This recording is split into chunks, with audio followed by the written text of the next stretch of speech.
Okay guys, so we have pretty much reached the end of solving quadratic equations, the end of our learning in this regard. We have a lot of tools at our disposal. We can solve them using regular equation solving techniques, adding or subtracting something from one side and dividing both sides of the equation, taking the square root of both sides. That works sometimes. We can use factoring and break it into a binomial times a binomial, and then use the zero product property. How do I make either one of those binomials zero? And now we have the quadratic formula at our disposal as well. So these first four problems here simply say to solve for x, right? That's pretty open-ended. What you'll notice is first of all, they all have x squared, so we know we're dealing with quadratics, and they're all set equal to 0. So we know we're looking for x-intercepts because that 0 was formerly y. So we've made y 0. We're attempting to solve for x. We're looking for x-intercepts. And they all say x squared, which means we're dealing with quadratics. And what that means is we could have two x-intercepts, one x-intercept, or actually none in the case of a parabola. So let's go to work. Number one, x squared plus 3x plus 2 equals 0. So I recognize that as a trinomial.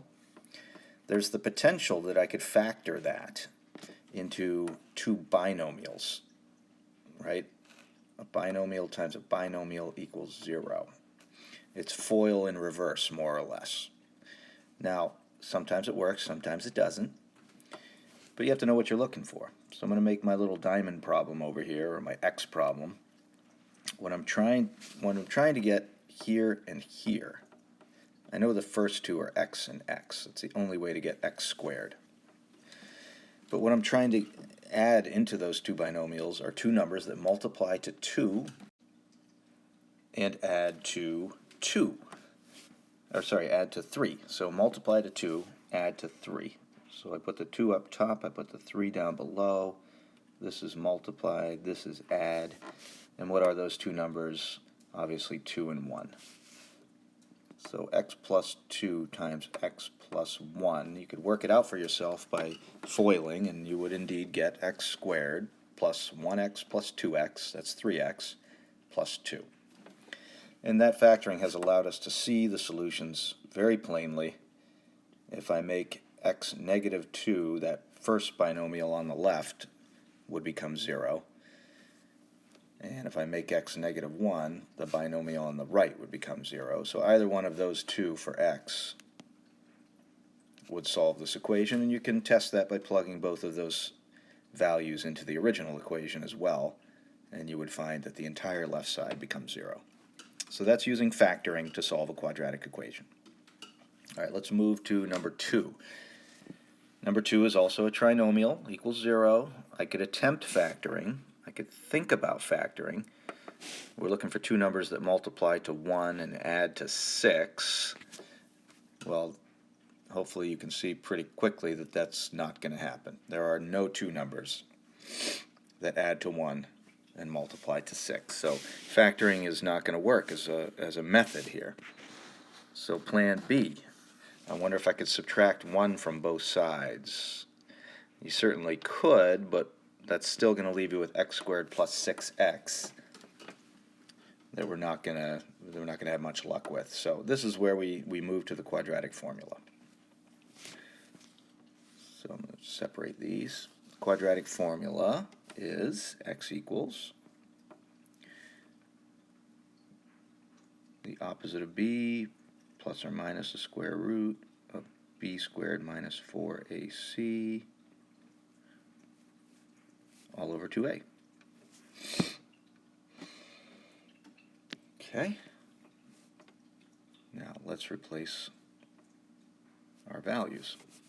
Let me get rid of that. It's just not going to be enough room here. All right, x equals the opposite of b. That's negative 6 plus or minus the square root of b squared is 6 squared, 36, minus 4 times a, which is 1, times c, which is 1. All over 2 times a, which is 2 times 1. There we go.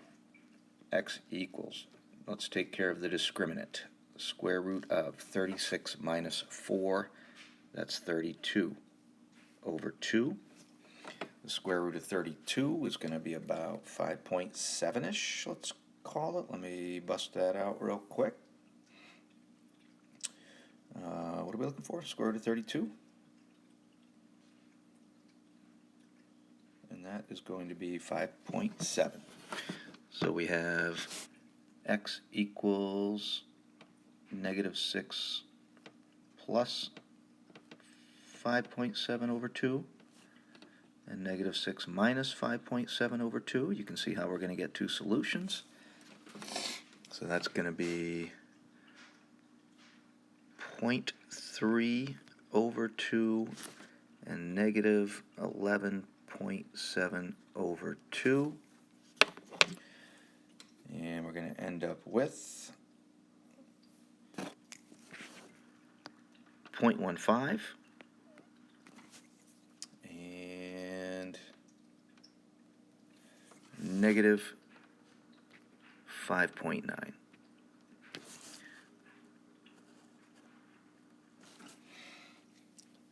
Quadratic formula. Now hopefully we don't have to use that too often. As you can see, that takes a little time, a little cumbersome, but it's okay. Okay, next one, x squared plus 6x plus 5. I always look to factoring first. Are there two numbers that I can multiply by themselves, get 5, and add together to get 6? Yes, 5 and 1. X plus 5, x plus 1. Verify for yourself that that is indeed x squared plus 6x plus 5. It is.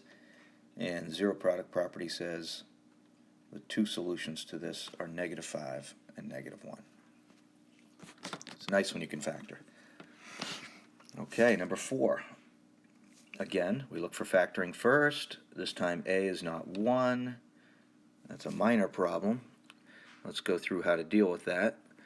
This time we multiply a and c, so -9 times 5 is -45.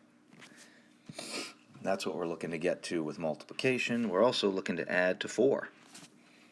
So because we're multiplying to a negative, the two numbers must be opposite signs, one positive, one negative. And they must be 4 apart, because when we add them together, we're going to get 4. The bigger one's going to be positive, the smaller one's going to be negative. I'm thinking 9 times -5. That would give us -45, and that would give us 4 when we added them. So how do we deal with that? Or what do we do with that? 9 and -5. Basically, we're going to split up the 4x into 9x minus 5x. Everything else is the same.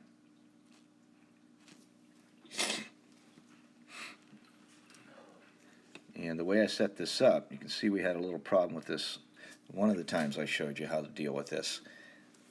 I probably want to switch the order of the 9x and the -5x because I've got a 5x squared and a -9. So it'd be nicer if I grouped the 9 with the 9 and the 5 with the 5. So I'm just going to reorder those. And we'll call this, take out that addition as well. Call this -5 plus 9x, -5x plus 9x. Still 4x.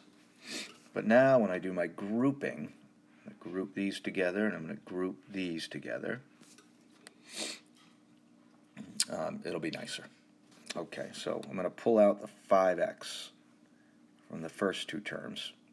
That'll give us x minus 1.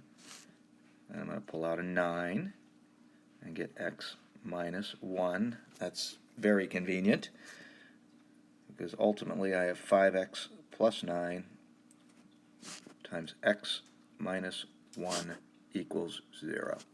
And we accomplished our factoring. One of the solutions is clearly 1. The other one is what to multiply by 5 to get -9. I'm going to set up a little side equation here. I want 5 times something to equal -9. Divide both sides by 5, and x equals negative 1 4/5, or negative 1.8.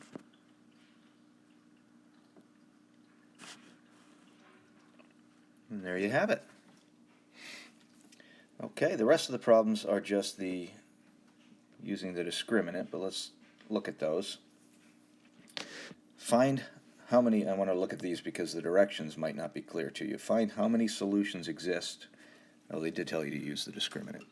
Using the discriminant. But there is a little twist here, and that is that the equation is not set equal to 0.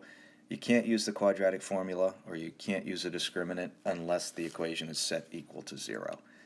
So you have to start with that. So I'm going to subtract 4 from both sides.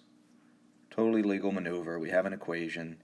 If I do the same thing to both sides, I haven't changed the balance. So start with that. Subtract 4 from both sides. Remember, the discriminant is just this part of the quadratic formula, b squared minus 4ac. And recall that positive value means 2 solutions, negative value means no solutions, and 0 means 1 solution. Okay, good luck with those. Hope you enjoyed. I'll talk to you in class.